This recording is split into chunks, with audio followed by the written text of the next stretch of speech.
ভাই মানে শুধু একজন অভিভাবক নয়, যে হাত তোমাকে প্রথমবার হাঁটতে শিখিয়েছে, যে চোখ তোমাকে প্রথমবার সুরক্ষার অনুভূতি দিয়েছে, সে তোমার ভাই। শৈশবে যখন তুমি পড়ে গিয়েছিলে, সবার আগে যে দৌড়ে এসে তোমাকে তুলেছিল, সেই তোমার ভাই। স্কুলে কেউ তোমাকে কষ্ট দিলে যে বুক ফুলে সামনে দাঁড়াতো, সে তোমার ভাই। বাইরের পৃথিবী হয়তো ভয়ঙ্কর, কিন্তু ভাই থাকলে মনে হয় কিছুই হবে না। ভাই তো আছেই।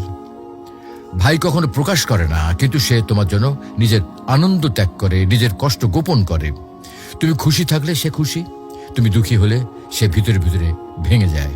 সময় যতই পেরিয়ে যাক, বয়স যতই বাড়ুক, ভাই সবসময় তোমার অভিভাবকই থেকে যায়।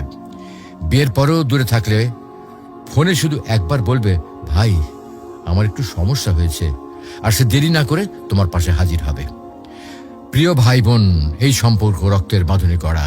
এখানে স্বার্থ নেই, হিসাব নেই, আছে শুধু ভালোবাসা আর দায়িত্ববোধ।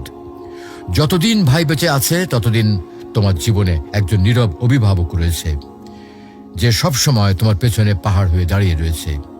তাকে কদর করো, তার জন্য দোয়া করো, কারণ ভাইয়ের ভালোবাসা এটা আল্লাহ দেওয়া এক অমূল্য নিয়ামত।